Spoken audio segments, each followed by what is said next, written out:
Good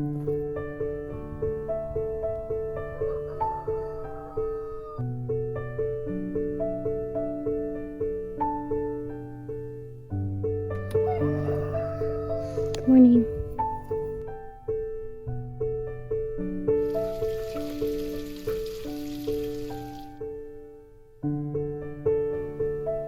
Good morning.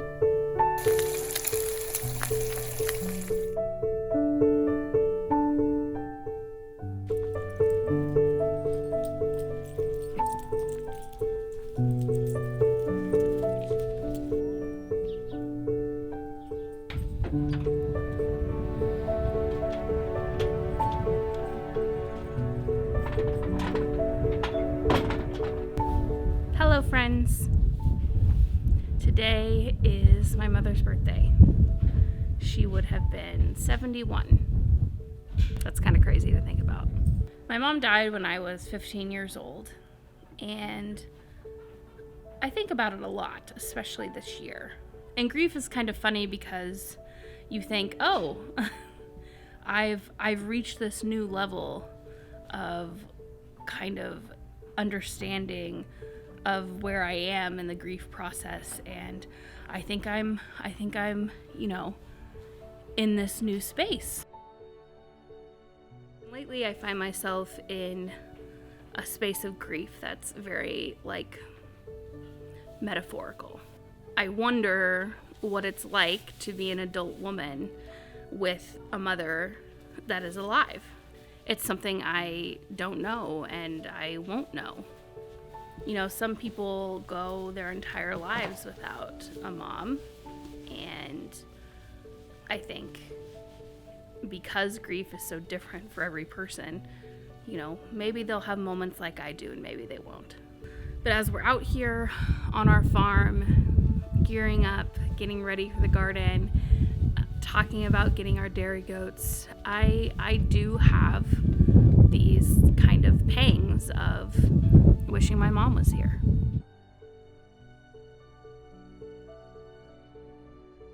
And people talk about how hard the holidays are going to be and how hard those big moments are. And that is true. Getting married without my mom was very sad for me. But it wasn't a focus for me because I had so many people who loved me there and so many people excited to share in that journey with me. What's harder for me, and I don't know if it's true for anyone else, are the little things, are the everydays, are the wish I could call you when I don't know what to say to this person, or I wish you were here to tell me that I'm doing okay. Or what would she think about these crazy goats that we have? Those are the harder moments for me. And it's crazy because being here and the things that we're doing here are bringing those up more, but also bringing me comfort. I'll be back in a little bit. Oh. There are days when I want to call her, not because I think she'd have, this perfect answer for anything, but because she's my mom. Eric built this beautiful Goatstanchion this weekend, and I was just awestruck because he is the type of person that can, research, come up with a plan, down to the finite details, and then execute on it. I can't even do a paint by numbers. It's ooh, it's a lot of detail. I was just really excited about it and just wishing I could share that with her. And I shared it with a lot of other people, and that brought me a lot of comfort.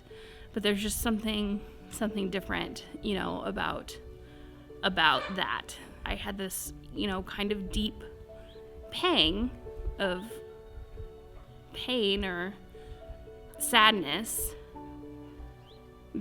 thinking about my mom never getting to meet Eric. And I only met him, 2 years after she died. And so it just seems so close in time. He met me when I was so close to the person that I was when she passed that sometimes it's hard for me to process that she didn't meet him and doesn't get to experience, you know, what an incredible and wonderful person that he is. And I know that she would have given him a lot of grief. And I'm a little sad about that too. When my mom died, a lot of people said, time heals all wounds. I really can't stand that phrase. And people don't know what to say. I don't know what to say to people when they lose a loved one. And you feel like someone who's experienced that should, but I just don't. It's a hard thing. And to expect someone to know what to say is not reasonable in my book. But the wounds of the loss of someone like a mom or someone you love dearly, I don't think they heal. I think you get up each morning and you choose to live that day, and it gets easier to get up. It gets easier to do those things. And some days are harder than others. Some days, you know, almost 20 years later, you experience grief still. And that's fine. Because you know that you can get up and that you can do your day. There are other people and sometimes animals that need you. I don't think about my mom every day. And I have to remind myself that everyone is different and everyone gets to feel the way that they want to feel. That was harder in the beginning. It was harder to not think about her. And when I do think about her now, I let myself lean into those thoughts. I reach out to a friend and I pick myself up and I go feed the chickens. There you go. I think my mom would be absolutely blown away by the fact that I have birds. There was no way to predict that this morning I would be feeding 70 birds that are mine, that I take care of, that I want here. Because she was there when those crows dive bombed me in the backyard when I was trying to save our pet bunnies, and that started just a lifelong intense fear of birds for me. So I can't imagine what she would say about this. But I'd like to think if my mom was here, she would be out here. Probably not with the chickens, but with the cats. Probably just living with the cats. She'd probably want a stable stall. But she'd be enjoying the little things with us. And I want other people to enjoy that too, because we're having a blast with all the things that we're doing out here. Hey, baby. Hi, baby. The year before my mom died, I went to summer camp for the first time, and I was gone for 2 weeks. And they wouldn't let me call. That was just a rule. My mom thought that was just like so crazy. But she wrote me letters, and I still have a few of those. And I read her letters now when I'm really missing her or really wishing she was here. And they're not about anything. They're just like mundane letters about her day or something she saw in the news. But like I said, it's the little things that I miss, and,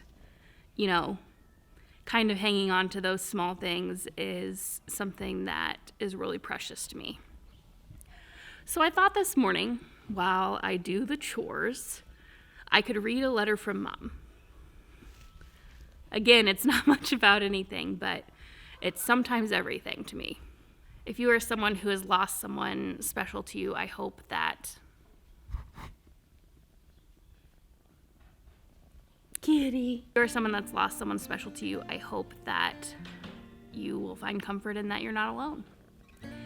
And there are hard days, but there are so many good days ahead. So many big moments to enjoy and so many little ones. I'll leave you with my mother's words. Dear Katie, what a day. How's it going at camp? It didn't ever rain here today. I hope you avoided it too. When it came time for Carmen's riding lesson today, we could only find one tennis shoe, so we had to hurry to Payless and buy her a plain pair. I don't know where the flap those other tennis shoes are. While Carmen was at her lesson, I hurried to Walmart to make a copy of that picture of you two girls in front of the waterfall at the zoo.